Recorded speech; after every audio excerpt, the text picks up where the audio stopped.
मित्रों नमस्कार। अपने बीच भारतीय जनता पार्टी के माननीय राष्ट्रीय प्रवक्ता और सांसद डॉक्टर सुधांशु त्रिवेदी जी आपको संबोधित करेंगे।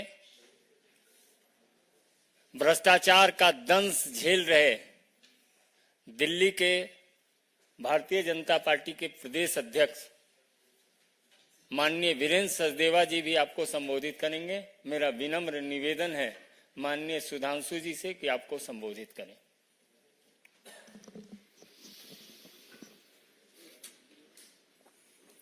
मित्रों, आज माननीय उच्च न्यायालय ने श्री केजरीवाल के संदर्भ में जो निर्णय दिया है उससे तथ्यों के कठोर धरातल पर आम आदमी पार्टी का अहंकार चकनाचूर हो गया है। स्वघोषित कट्टर ईमानदार का किरदार धारदार तथ्यों के साथ पूरी तरह तार तार हो गया है। ये सामान्य बात नहीं है। देखिए, जिस प्रकार से उन्होंने जमानत के लिए नहीं, ये बात हम ऐसे नहीं कह रहे हैं, उन्होंने तो सीधे सीधे अपनी अभिरक्षा को ही यानी अपनी हिरासत को ही चुनौती दी थी। अहंकार यह था कि मुझे छूट नहीं चाहिए, मुझे दूसरे को गलत साबित करना, इसलिए मैंने कहा कि वह अहंकार चूर चूर हो गया है। क्योंकि माननीय न्यायालय ने जो अभी मीडिया में प्राप्त सूचना उसके अनुसार यह बिंदु स्पष्ट कहा है, court clarifies that the petition is for deciding the arrest is illegal। क्योंकि उन्होंने तो सीधे यह कहा था कि अरेस्ट ही इलीगल है, यानी वो जमानत मांग ही नहीं रहे थे और इतनी बड़े अहंकार के साथ वो आगे बढ़ने का प्रयास कर रहे थे। दूसरा विषय बहुत स्पष्ट मैं आपके सामने उद्धृत करना चाहता हूं। Material collected by the ED reveals that the Kejriwal conspired was involved in formulation of excise policy। बार बार हम लोग कहते थे साक्ष्य जांच एजेंसियों ने दिए हैं और वो न्यायालय के समकक्ष हैं, न हमारे पास है न किसी अन्य के पास है, इसलिए उस पर बयानबाजी निरर्थक है। स्पष्ट रूप से कोर्ट कह रहा है कि जो साक्ष्य दिए गए उससे प्रतीत होता है कि वह नीति बनाने में बाकायदा कंस्पायर्ड द एक्साइज पॉलिसी, और फिर लिखा हुआ है was involve in the formulation of the excise policy and use the proceed of crime, यानी वो नीति निर्धारण में मुख्य कर्ता धर्ता थे और उससे प्राप्त चीज को अवांछित आपराधिक चीजों में प्रयोग किया गया। He is also allegedly involved in the personal capacity in the formulation of the policy and demanding the kickbacks, and secondly in the capacity of national convener। यानी प्रथम दृष्टया वो नीति को बनाने में मुख्य सूत्रधार थे और फिर उसके बदले में धन प्राप्त करने में अपनी दूसरी भूमिका यानी आम आदमी पार्टी के संयोजक के रूप में कर्ता धर्ता थे। उसके उपरांत माननीय न्यायालय ने एक और गंभीर ऑब्जर्वेशन दिया है। Court says doubting grant of the pardon of the approver amounts to casting aspersion on judicial process, अर्थात किसी को जमानत दी गई या नहीं इस पर टिप्पणी करना सीधे सीधे न्यायपालिका के ऊपर टिप्पणी करने के समान है। भाई अगर आप देखें तो इसी आधार के ऊपर अभी संजय सिंह जी को तो बेल मिली है। आप इस ढंग से राजनीतिक आधार के ऊपर कोर्ट के निर्णयों के ऊपर समीक्षा, आक्षेप और कटाक्ष नहीं कर सकते। इसके आगे और स्पष्ट रूप से कहा गया है, who gives ticket for contesting election and who purchases electoral bond is not the concern of the court. यह बहुत महत्वपूर्ण प्रेक्षण है, is a very significant observation by the high court कि किसको टिकट दिया गया, किसने इलेक्टोरल बॉन्ड लिया, इस विषय का कोर्ट की प्रोसीडिंग से कोई लेना देना नहीं है। अर्थात जो एक कानूनी विषय को वह राजनीतिक विषय बताने का प्रयास कर रहे थे, that was cleverly when he was trying to put a cover of technicality on their hidden motive of politicality, which has been totally discarded by the court। अब देखिए एक और बिंदु पे कहा है the investigating agency under the criminal jurisprudence can't be directed to conduct the investigation as per convenience of the person.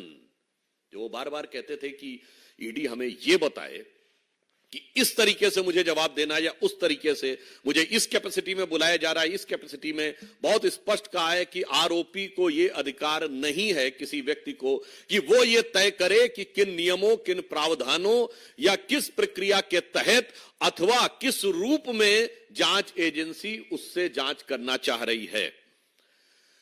अगला बिंदु और गंभीर है। The court won't lay down different categories of law, one for common citizens and other granting special privilege to chief minister. आम आदमी party, मैं पुनः underline करके कहता हूं, आम आदमी पार्टी के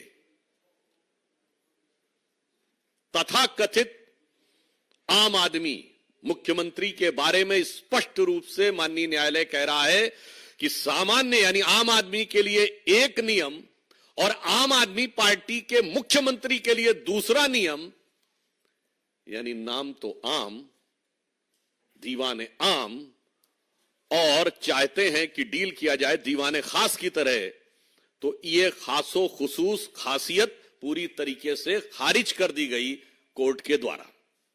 पुनः मैं कहना चाहता हूं, यह सबसे महत्वपूर्ण बात है। ये वही थे जो नाना प्रकार की चीजें कहते थे, मैं बंगला नहीं लूंगा, मैं गाड़ी नहीं लूंगा, मैं टोपी पहनूंगा, मैं सिक्योरिटी नहीं लूंगा, वगैरह वगैरह। जबकि मैं सारी बातें कर रहा हूं, ये सारी चीजें आवश्यकता होती हैं, सुरक्षा की आवश्यकता होती है, परंतु ये जो आम आदमी का चोला था वो पूरी तरीके से धराशायी हो गया, क्योंकि वो खुद एक खास ट्रीटमेंट चाह रहे थे। इसके उपरांत कोर्ट कहता है, court on necessity of arrest, जो उन्होंने कहा कि क्यों उनको हिरासत में लेना चाहिए। ED was in process of enough material which has led to arrest of Kejriwal, non joining of investigation by Kejriwal, delay caused by him was also impacted those in the judicial custody.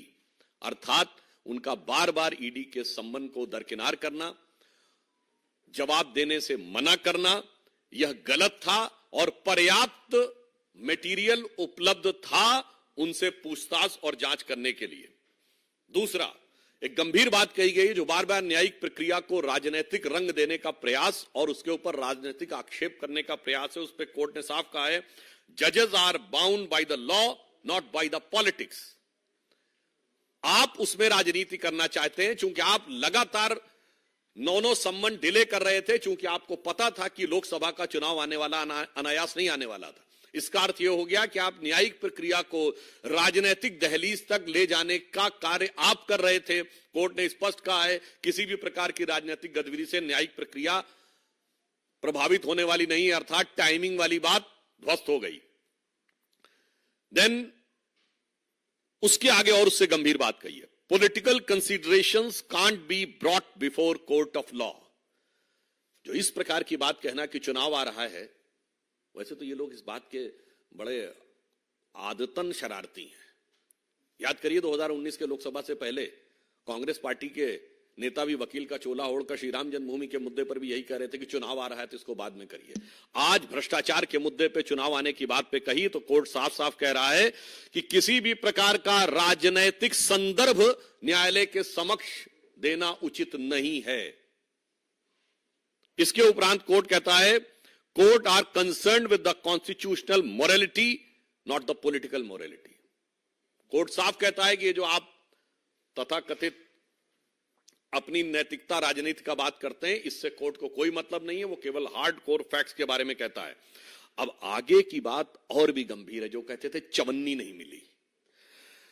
इस पॉइंट में माननीय न्यायालय कहता है, this court holds that ED was able to place enough material statement of the approvers and their own candidate stating that was given to for Goa elections, it completes the chain regarding the money sent for Goa elections.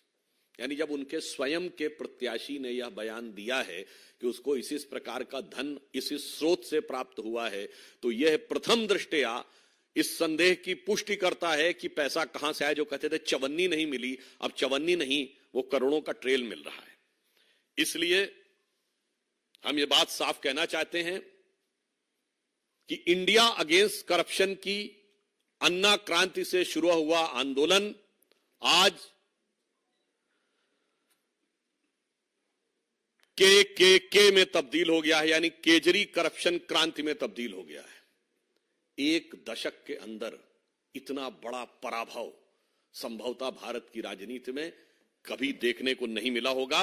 और इसी के साथ एक बात और साफ हो गई है कि ये तथाकथित इंडी गठबंधन के नेताओं ने उसी रामलीला मैदान में जहां इंडिया अगेंस्ट करप्शन की क्रांति हुई थी, वहां जिस करप्शन को लेकर रैली की थी, अब साफ हो गया कि केजरीवाल जी विगत 30-35 वर्षों से जेल के अंदर बाहर जाने का जो क्रम चल रहा था, वो तमाम नेता श्री लालू प्रसाद यादव जी से लेके शिबू सोरेन जी से लेके डीएमके के नेता करुणानिधि कनिमोझी ए राजा से लेके अन्य नेताओं से रत्ती भर भी अलग नहीं है।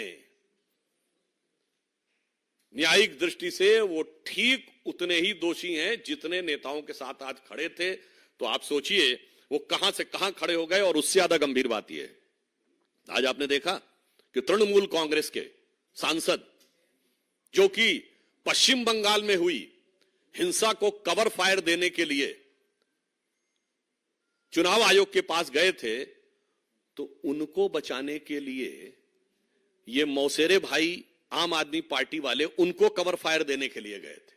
अर्थात इन पार्टियों का चेहरा और चरित्र पूरी तरीके से उजागर हो गया है, जब यह साफ साफ कहा जा सकता है कि आज जो कुछ हुआ है इसने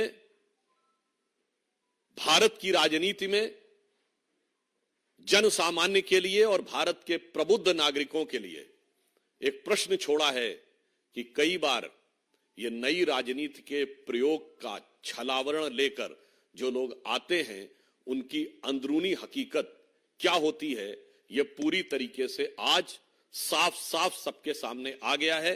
अब स्पष्ट रूप से इस विषय को लेकर, क्योंकि श्री केजरीवाल जी दिल्ली के मुख्यमंत्री हैं, तो इस संदर्भ में हमारे साथ सचदेवा जी जो दिल्ली के प्रदेश अध्यक्ष हैं, वो इस संदर्भ में अपना विचार रखेंगे। धन्यवाद भाई साहब। भूल गए केजरीवाल कि जिंदगी में जब आप चोरी करते हैं तो उससे कई गुना ज्यादा आपको उसी जिंदगी में चुकाना पड़ता है। आज दिल्ली के करोड़ों लोगों की तरफ से हर दिल्ली वाला एक ही सवाल पूछ रहा है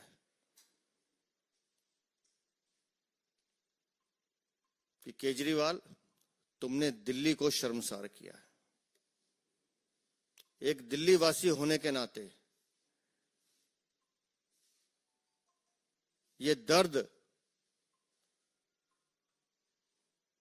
हमारे दिल में झलकता है कि जो दिल्ली देश की राजधानी है, जो दिल्ली पूरे विश्व में, पूरे भारत में सबके आकर्षण का केंद्र है, वो दिल्ली आज इसलिए कलंकित है क्योंकि उस कलंक की गाथा अरविंद केजरीवाल ने लिखी है। दिल्ली को लूटने का काम किया है।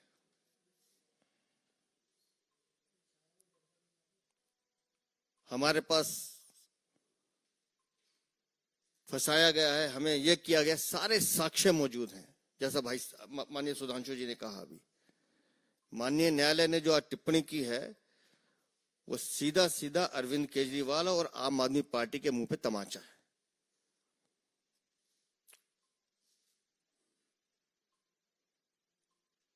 इनके कारनामों ने दिल्ली को शर्मसार किया है।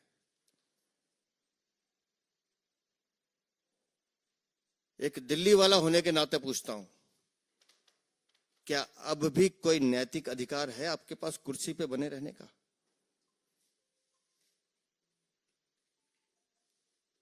आज जिस तरह से माननीय न्यायालय ने पूरा सच आप सबके सामने रख दिया है, उसके बाद कोई नैतिक अधिकार है आपके पास कि आप कुर्सी पे बने रहें?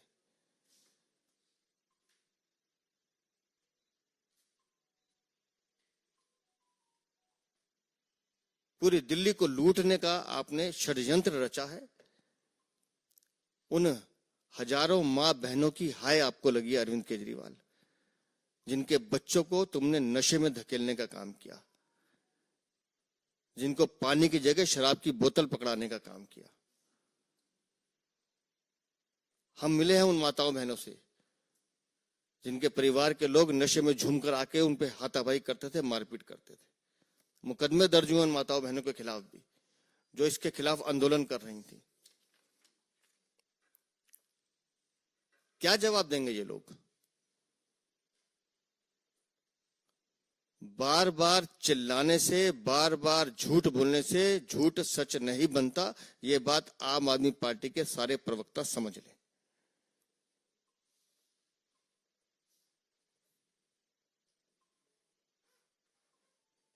शराब नीति घोटाले में किकबैक लिया गया है, कमीशन खाई गई है, अरविंद केजरीवाल दलाली खाई गई है।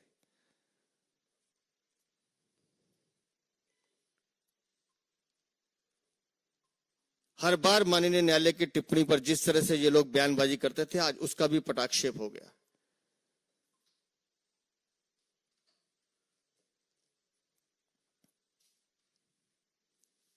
पूरी दिल्ली को दगा देने वाले, दिल्ली की जनता को धोखा देने वाले, दिल्ली को लूटने वाले अरविंद केजरीवाल, तुम्हें और तुम्हारी पार्टी को दिल्ली के लोग माफ नहीं करेंगे।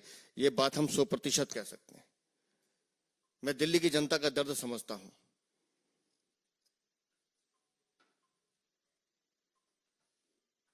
लोग जानते हैं कि लोगों को क्या दिक्कत है। कौन सोच सकता था जी कि मंदिर, मस्जिद, गुरुद्वारा, स्कूल कुछ नहीं छोड़ेंगे, आप सब जगह शराब की दुकानें खोलेंगे।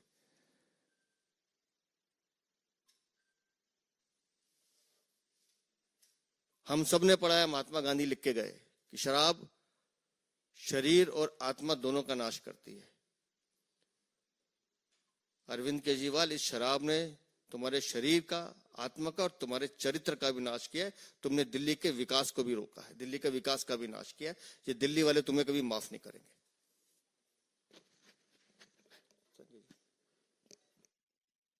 सादर आमंत्रित है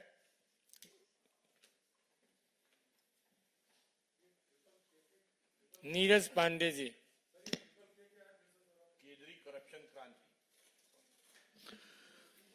इंडिया अगेंस्ट करप्शन की अन्ना क्रांति से केजरी करप्शन क्रांति।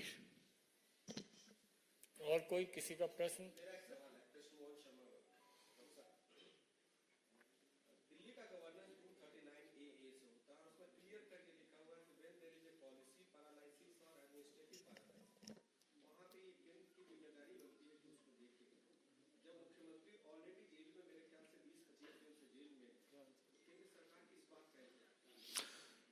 पहले तो इसके दोनों उत्तर देता हूं, नैतिक और संवैधानिक। मेरे विचार से सवाल आज उनसे पूछा जाना चाहिए कि हाई कोर्ट के इस निर्णय के बाद भी कोई ये कहेगा कि जब फला फला क्लॉज के तहत एलजी पूछेंगे तब हम इस्तीफा देंगे। ये वो जो कहते थे आरोप लगते इस्तीफा दो, आज कहते हैं हाई कोर्ट से निर्णय के बाद भी इस्तीफा न दो। अब संवैधानिक उत्तर देता हूं। आपको पता है कि दिल्ली की विधानसभा इस देश की एक ऐसी विधानसभा है जो सतत सत्र में रहती है, यानी साइन डाई होता ही नहीं है, जबकि वो मिलती साल में एक ही बार है बजट पास करने के लिए। क्यों? क्योंकि अगर साइन डाई कर देंगे यानी सत्रावसान कर देंगे तो उपराज्यपाल से नए सत्र को दोबारा प्रारंभ करने के लिए अनुमति लेनी पड़ेगी। तब राज्यपाल को बोलना होता। जब सत्र में चल रही है विधानसभा तो प्रथम दायित्व विधानसभा अध्यक्ष का बनता है, तदोपरांत राज्यपाल का। तो उनसे पूछिए, जैसे पार्लियामेंट सेशन में होती ना, तो आप क्या कहते हैं कि भाई ऑर्डिनेंस नहीं आएगा because parliament in the session, तो the Delhi assembly is in perpetual session. तो भाई नैतिक भी सवाल आपसे है और संवैधानिक सवाल भी आपसे है। बचने की जितनी भी गुंजाइश करिए, बचने का कोई रास्ता अब दिखाई नहीं पड़ रहा है। एक मिनट भाई, तोसी मंडोला ये नहीं।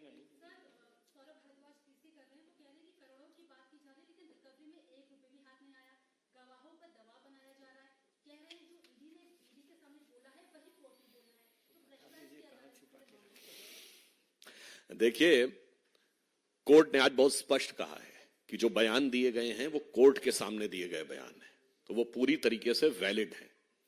और पुनः मैं कह रहा हूं, यही सब तो बातें कहते थे। अभी जो मैंने आपको ऑब्जर्वेशन सुनाया उसमें क्या है कि उनका कहना है कि they are having enough evidence, यानी पर्याप्त साक्ष्य और मटेरियल मौजूद है इस बात पर विश्वास करने के लिए कि वो इन्वॉल्व थे।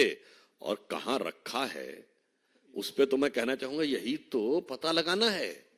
क्योंकि मैं ऑन द मतलब एक दूसरे ढंग से कहूं, टीवी पर आकर ये कहा गया था ना कि केजरीवाल जी जेल में चले गए, उनका शरीर जेल में है पर आत्मा आप लोगों के साथ है। मुझे लगता है हो सकता है वो आत्मा तो उस पैसे की रक्षा तो नहीं कर रही है आसपास कहीं, जिसकी वजह से उस तक पहुंचना थोड़ा मुश्किल नजर आ रहा है। Mohit Bhatt Times Now. Sudhanshu sir, the focus of Aam Aadmi Party's reply to your PC and what has happened in court is about that how witnesses were being harassed. Though court has made strong observations on that, they are again saying that witnesses were forced to change their statement just to frame Arvind Kejriwal, and they are again attacking BJP. I think with a clear-cut indication in verbatim I have read in front of you in which the court has categorically said two things. Number one, the statements were in front of the magistrate, so it was in front of the court. Number two, they were having enough evidence and they are having enough references to prove that Kejriwal ji was, you can say, pivotal in making the policy and getting the kickback. So I think again, जिसे कहते हैं मतलब इसको मैं जब तक निर्णय ना आ जाए तो मैं शब्दशः न लिया जाए, पर एक कहावत होती है चोर चोरी से जाए हेरा फेरी से न जाए। तो मुझे लगता है कि आम आदमी पार्टी को अब कम से कम इस निर्णय के बाद इस प्रकार के अनर्गल बयान देने से बाज आना चाहिए। हाईकोर्ट के निर्णय से आम आदमी पार्टी सहमत नहीं है और ऐसी जानकारी मिल रही है कि वो इस निर्णय को सुप्रीम कोर्ट में चुनौती देने के लिए जा रहे हैं। और एक सवाल साथ में लगता हुआ पूछना चाहता हूं कि इस वर्डिक्ट आने से पहले ही सौरभ भारद्वाज ने कहा था कि हमें हाई कोर्ट से बहुत ज्यादा उम्मीद नहीं है, तो ऐसा उनका पूर्वानुमान इस पर क्या? देखिए, इसीलिए कोर्ट ने बहुत साफ कहा है कि न्यायालय पर राजनीतिक टिप्पणियां मत करिए।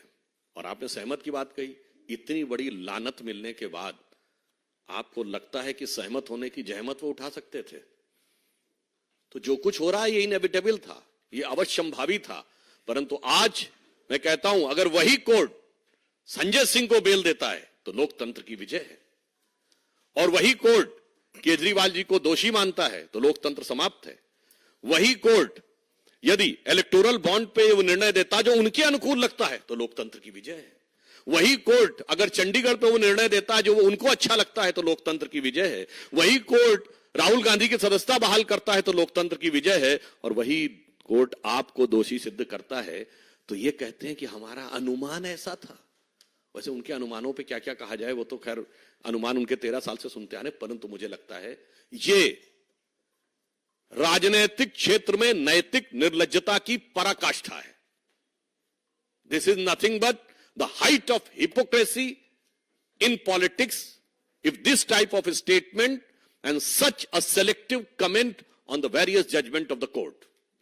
हिमांशु रिपब्लिक।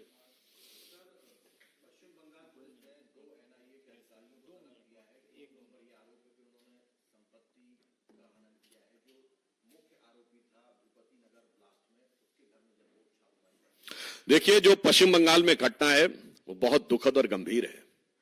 डायमंड हार्बर क्षेत्र में जिस प्रकार से हिंसा हुई है और जिस विषय का आपने उल्लेख किया है, बहुत गंभीर बात यह है कि उतने बड़े ब्लास्ट के आरोपियों में को जब गिरफ्तार करने के लिए एनआईए की टीम जाती है तो पहले ईडी पे हमला हो चुका होता है और अब एनआईए पे हमला होता है। यह संविधान बचाने के लिए है कि संविधान नष्ट करने के लिए है? उसके बाद मुख्यमंत्री किस प्रकार का बयान देती हैं कि साहब वो आधी रात में आए थे बगैर पुलिस को बताए हुए, जबकि मिदनापुर पुलिस के एसपी ने साफ कहा कि वो सवेरे आए थे, पुलिस को बता कर गए थे। दूसरा पॉइंट वो कहती है महिलाओं के साथ दुर्व्यवहार हुआ, जबकि वहां पर वीडियो फुटेज अवेलेबल है कि उसके साथ महिला पुलिस थी। और उससे ज्यादा दुखद यह है, ये ममता जी की निर्ममता की पराकाष्ठा है कि वो कहती वो चॉकलेट बम था। जबकि उसमें जो शव के टुकड़े हैं वो कई 100 मीटर दूर तक मिले, जिसमें उनका एक कार्यकर्ता भी मारा गया है। बड़े दुख की बात यह है, अपराध और भ्रष्टाचार दोनों को संरक्षित करने में जो कुछ पश्चिम बंगाल में किया जा रहा है वो लोकतंत्र के लिए और संविधान के लिए सबसे बड़ा खतरा है।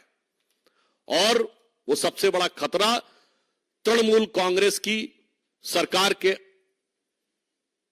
अंडर में मैं कह सकता हूं कि जो परिस्थितियां हैं वो लालू प्रसाद यादव जी के शासनकाल के बिहार और समाजवादी पार्टी के शासनकाल के उत्तर प्रदेश से ज्यादा बुरी स्थितियां सुनियोजित और व्यवस्थित हिंसा के द्वारा पश्चिम बंगाल में हो रही हैं।